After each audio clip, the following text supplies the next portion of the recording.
The sheriff's deputy handed me the eviction notice with apologetic eyes. "Mrs. Sarah Mitchell," he read from his clipboard, "you have 72 hours to vacate the premises." Sarah stood in the doorway clutching the papers, mascara streaking down her cheeks. "David, please," she whispered, but I was already walking back to my Mercedes AMG. I didn't look back. The game was over. Before we dive into the full story, please hit the subscribe button, and drop a comment where you are listening from. My name is David Mitchell. I'm 65 years old, and 17 months ago I was worth $2.8 million. Then crypto crashed, my tech startup folded, and a series of bad investments turned me from millionaire to bankruptcy court regular in 8 months flat. The divorce papers arrived on a Tuesday, delivered by FedEx while I was eating ramen noodles in my studio apartment. Sarah had moved out 3 months earlier, claiming she needed space to think. The thinking, apparently, led her straight to Marcus Webb, her personal trainer who drove a Porsche and had never experienced a day of financial uncertainty in his life. The papers were efficient, clinical. Irreconcilable differences. No-fault divorce. She wanted half of everything, which at that point was half of nothing plus half of a mountain of debt. What she didn't know was that nothing wasn't staying nothing for long. I'd been poor before, grew up in Trailer Park in Ohio, worked my way through state school with student loans and restaurant jobs. Being broke wasn't new to me. Being underestimated was something I could work with. While Sarah was posting Instagram photos from Napa Valley with Marcus, I was rebuilding. Not from scratch, from something deeper than that. From anger. From humiliation.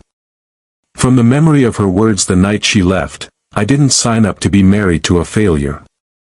The turnaround started in month 4 of our separation. A former client reached out about a consulting project. Then another. Within weeks, I had 3 companies paying me to fix their marketing strategies. The same skills that had built my original fortune were suddenly in demand again. The money trickled in, then flowed, then poured.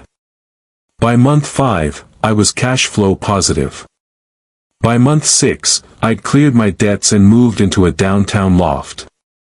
By month 7, Sarah started texting. "Hey stranger, heard you're doing well. Coffee sometime?" I didn't respond. "David, I've been thinking about us. Maybe we moved too fast with the divorce." I didn't respond. "Marcus and I broke up. I realize I made a mistake. Can we talk?" That's when I started planning.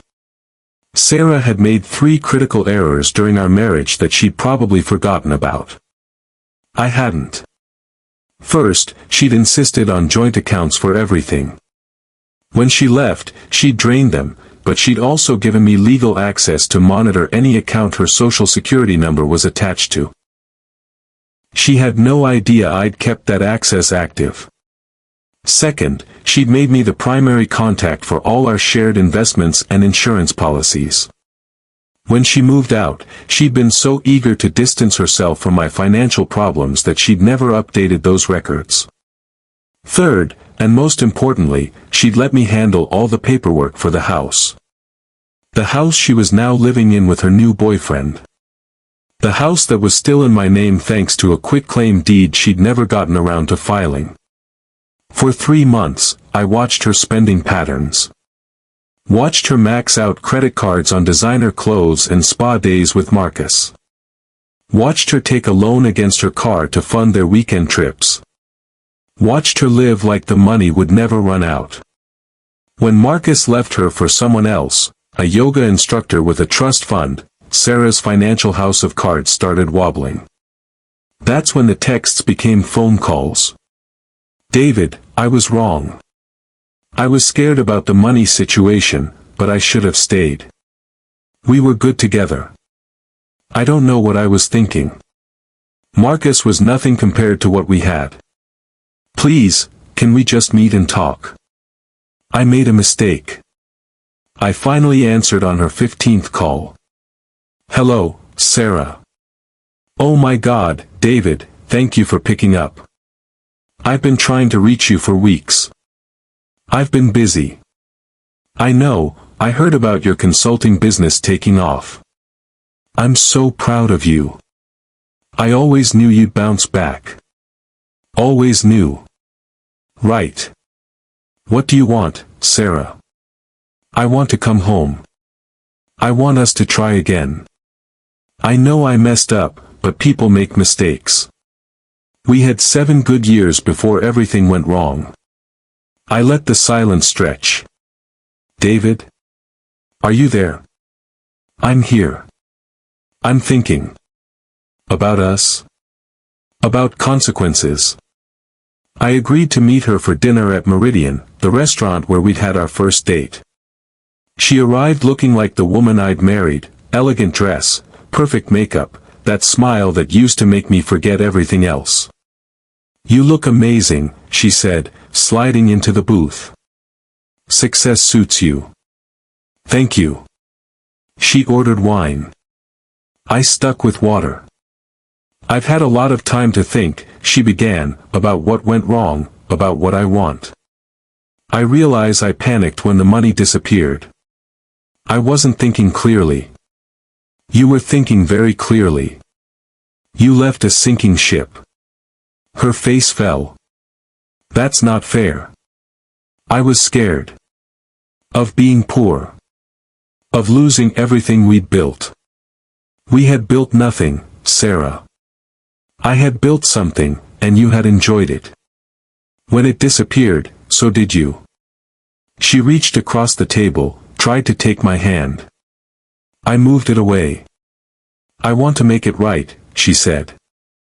I want to come home. Home. Our house. I've been living there, taking care of it, waiting for you to come back. I almost laughed. Taking care of it with Marcus, then alone when he left her for greener pastures. The house, I repeated.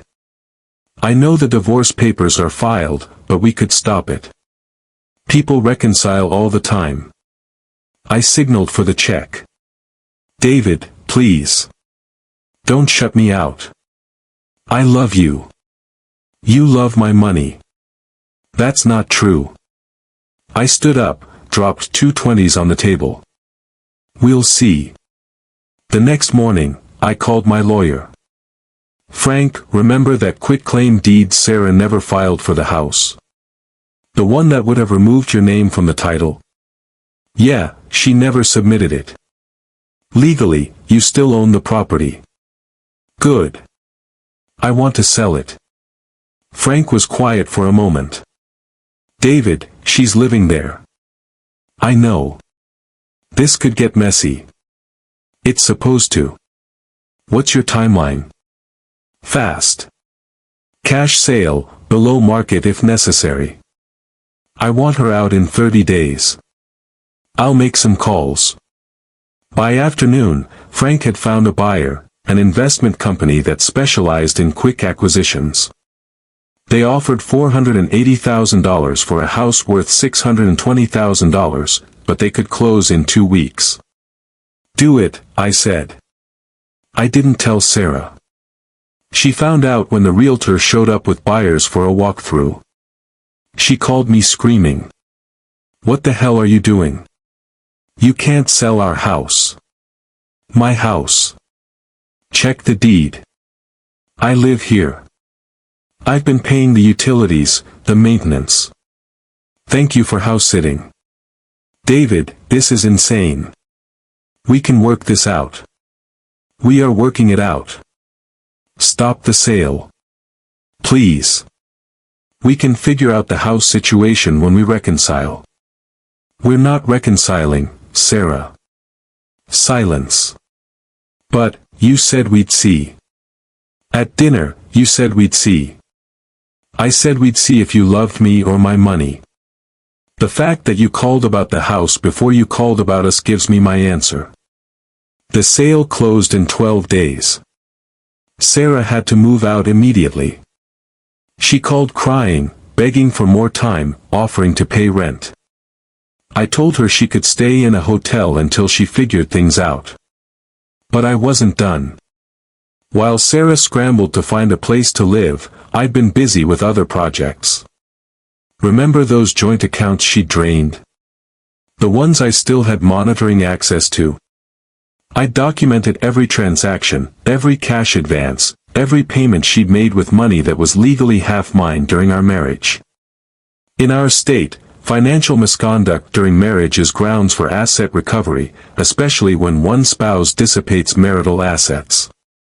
Sarah had blown through $47,000 of our joint savings on Marcus and herself while our divorce was pending. That was recoverable. Frank filed the motion on a Thursday. Sarah was served papers on Friday. She called me hysterical. "You're suing me?" "David, I don't have that kind of money. Marcus is gone, I lost my job, I'm living in a hotel. You should have thought about that before you decided I was a failure." I was wrong. I admitted I was wrong. How many times do I have to apologize? It's not about apologies anymore. Then what is it about? Consequences. I hung up. The asset recovery case was straightforward. Sarah had spent marital funds on vacations, clothes, and gifts for another man while divorce proceedings were active. She owed me $23,500 plus legal fees. She didn't have it. That's when she hired a lawyer who discovered something interesting. The credit cards she'd maxed out during her time with Marcus were still in both our names. As her husband, I was legally responsible for half that debt. Unless she'd committed fraud by using joint credit for personal expenses during legal separation. Her lawyer called Frank. "Your client is being vindictive. Mrs. Mitchell made mistakes, but this is financial warfare. Mrs. Mitchell dissipated marital assets and committed credit fraud," Frank replied. "My client is seeking legal remedies. She can't pay the judgment. Then she can file bankruptcy. That will destroy her credit for years. Should have thought of that before she destroyed her marriage." Sarah tried one more time to reach me directly. She showed up at my office building, waited in the lobby until I came down for lunch. "David, please. I'm begging you. I'll pay you back, but I need time. I need help." She looked different. Smaller. The confidence, the entitlement, the casual cruelty she'd shown when she left me, all of it was gone. "You need help," I repeated. "Yes. The way I needed help when my business collapsed. When I was losing everything and my wife decided I wasn't worth the trouble. I was scared. You were selfish. And greedy. And cruel. I know. I know I was. But I'm not that person anymore." I looked at her for a long moment. The woman who'd shared my bed for 7 years, who'd promised to love me for better or worse, who'd walked away the moment worse arrived. "Yes, you are," I said. "You're exactly that person. You just can't afford to be her anymore." Sarah filed for bankruptcy 3 months later. The house sale, the asset recovery, the credit card fraud case, it had all compounded into something she couldn't dig out of. She moved back to Ohio to live with her parents, took a job at a call center making $12 an hour. I heard all this from mutual friends who thought I should know, thought maybe I'd feel guilty or want to help her somehow. I didn't. My business was thriving. I'd expanded into 3 markets and hired a small team. The money was coming in faster than ever, and this time I was smarter with it. Diversified investments, multiple revenue streams, emergency funds that could survive any downturn. 6 months after Sarah's bankruptcy filing, I got a letter. Not from her, from her mother. Asterisk David, I know you're angry with Sarah, and you have every right to be. But what you've done to her goes beyond fair. She made mistakes, but she's paid for them. Please consider forgiveness, asterisk.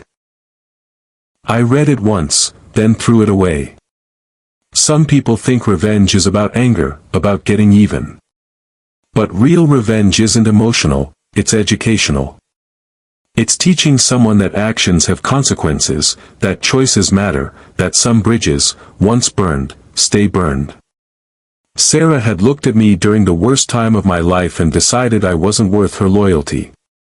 She'd taken half of everything I had left and given it to another man. She'd treated our marriage like a business transaction, valuable only as long as it was profitable. So I'd returned the favor. I'd treated her like a business problem to be solved, a liability to be minimized, a competitor to be eliminated. The difference was, I was better at business than she was. A year later, I was worth more than I'd ever been. Not just financially, but personally. I knew what I was capable of now, knew what I was worth, knew what I would and wouldn't tolerate from people. I started dating again. Women who had their own careers, their own money, their own reasons for being with me beyond my bank account. It was different. Better. Sometimes I wondered if I'd gone too far with Sarah, if the punishment had exceeded the crime. But then I'd remember that night she left, the look in her eyes when she called me a failure, the casual cruelty of someone discarding what they no longer found useful. No. The punishment fit the crime perfectly. She'd wanted to be married to success, not to me. When success disappeared, so had she. When it came back, she tried to come back too. But success had learned something in the meantime. It had learned to choose better. I never heard from Sarah again directly, though the grapevine occasionally brought news. She'd found a boyfriend in Ohio, someone age-appropriate with a steady job and modest ambitions. They seemed happy enough, from what I heard. Good for her. Everyone deserves a second chance at happiness. Everyone except the people who don't give second chances to others. I kept that sheriff's eviction notice in my desk drawer for a long time, a reminder of how the story ended. How sometimes the underestimated come back stronger. How sometimes the house wins not because it's lucky, but because it's patient. How sometimes revenge is just justice with better timing. The last time I thought about Sarah was 6 months ago, when I signed the papers on my new house, bigger than the one I'd sold out from under her, better view, better neighborhood. The kind of house she'd always wanted but had been too impatient to build together. I poured myself a drink and stood on the deck, looking out over the city where I'd lost everything and found it again. Where I'd learned the difference between love and loyalty, between partnership and parasitism. Where I'd learned that sometimes the best revenge isn't getting even. It's getting better.